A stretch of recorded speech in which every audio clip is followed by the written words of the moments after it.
Ერთი მინდა შევერთე თქვენს მადლობის სიტყვებს პრეზიდენტ ყაველაშვილის მიმართ. მეც მინდა მადლობა გადავუხადო ბატონ საქართველოს პრეზიდენტს იმ გონიური ნაბიჯისათვის, რა გონიური ნაბიჯის გადადგა ბელარუსის პრეზიდენტთან მიმართებაში და მიულოცა ბელარუსელ ხალხს და ბელარუსის პრეზიდენტს ხელახლა ხელისუფლებაში არჩევა და პრეზიდენტ გახდომას. ასეთ გონიური ნაბიჯების გადადგმის შემდეგ არც ერთი ქართველი არ მეგულება, რომელსაც საქართველოს ხელისუფლების მიმართ დაეშროს კეთილი და კარგი სიტყვები. რაც შეეხება გუშინ ტრამპისა და რუსეთის პრეზიდენტის სატელეფონო საუბარს, პირველ რიგში მინდა აღნიშნო, რომ ეს იყო დასავლეთის პოლიტიკურად განადგურების ნაბიჯი. პრაქტიკულად დღეს დასავლეთის პრესის ფურცლებზე ხედავდით ერთ რაღაცას, რომ დასავლეთის პოლიტიკური ლიდერები გადაექცენ ერთ შიშარა კურდღელ ფარად, კურდღლების ფარად გადაექცენ.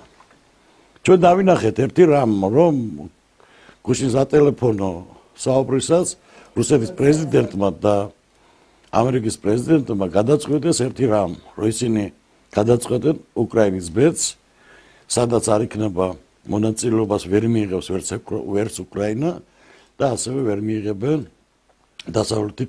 დასავლეთის ქვეყნების პოლიტიკური ლიდერები. ეს რას ნიშნავს იმას? ეს ნიშნავს იმას, რომ ბაიდენის ადმინისტრაციამ ეკონომიკურად გაანადგურა ევროპა და დონალდ ტრამპის ადმინისტრაციამ უკვე ანადგურებს და გაანადგურებს ბოლომდე პოლიტიკურად. გუშინ ჩვენ დავინახეთ ერთი რამ. პირველ დავინახეთ ის, რომ საქართველოს ხელისუფლების ბოლო 3 წლის პოლიტიკა იყო მართალი და საქართველოს ხელისუფლების პოლიტიკურმა ნაბიჯებმა გაამართლა. რომ არ გადაედგა საქართველოს ხელისუფლებას ისეთივე გონიური ნაბიჯები, როგორცაც დგამდა ამ წლების განმავლობაში, ჩვენ აღმოჩნდებოდით, როგორც უკრაინა ახლა აღმოჩნდა. მე ვერ ვიტყვი, რომ ამერიკამ გაყიდა ან უღალატა უკრაინას, ეს არის ლოგიკური დასასრული იმ ხელისუფლების, რომელმა ხელისუფლებამაც არა ხალხის ინტერესები გაითვალისწინა, არამედ ამერიკის ბაიდენის ადმინისტრაციის პოზიციები გაიზიარა. ჩვენ არ უნდა დაგვაუწყდეს ერთი რაღაც, რომ პოლიტიკაში არ არსებობენ მეგობრები. პოლიტიკაში ყოველთვის არსებობს პოლიტიკური ინტერესები და ქვეყნის ინტერესები. კიდევ ერთხელ ვიმეორებ, რომ ამერიკის შეერთებული შტატების პრეზიდენტი არის პრაგმატულად მოაზროვნე ადამიანი, მან პირველი საპრეზიდენტო დრო ვერ გამოიყენა ისე კარგად, თუმცა მიიღო ძალიან კარგი გამოცდილება და იმ გამოცდილებიდან გამომდინარე ამ საპრეზიდენტო ვადას ის ჩაატარებს ძალიან მნიშვნელოვნად სოფლიო პოლიტიკური თვალსაზრისით.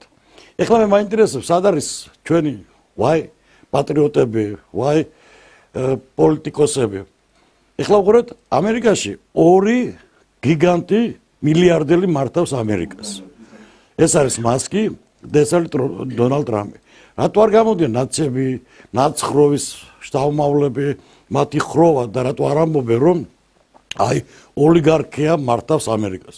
დიახ, ოლიგარქია მართავს ამერიკას, იმიტომ ყველაზე დიდი ოლიგარქი არის მასკი, არის დონალდ ტრამპი. სად არიან ჩვენი ნაცები? ესენი არიან სამშობლოს მოღალატეები.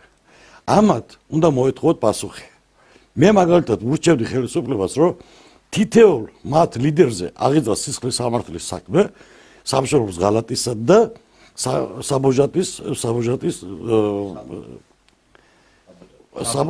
საბოტაჟის მუხლით. და რატო? ისინი რასაც აკეთებენ დღესდღეობით, ამას აკეთებდა კომუნისტების დროს ცეკას მეორე მდივანი.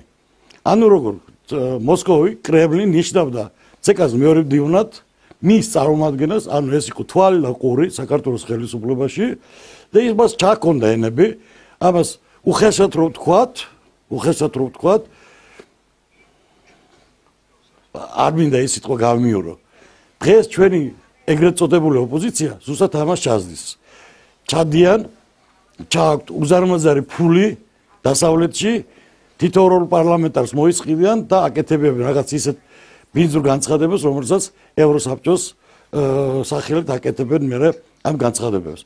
თუმცა ევროსაბჭო უკვე აღარ არის ის ევროსაბჭო და არც ის ევროპა არ არის, რაც იყო 90-იან წლებამდე ევროპა.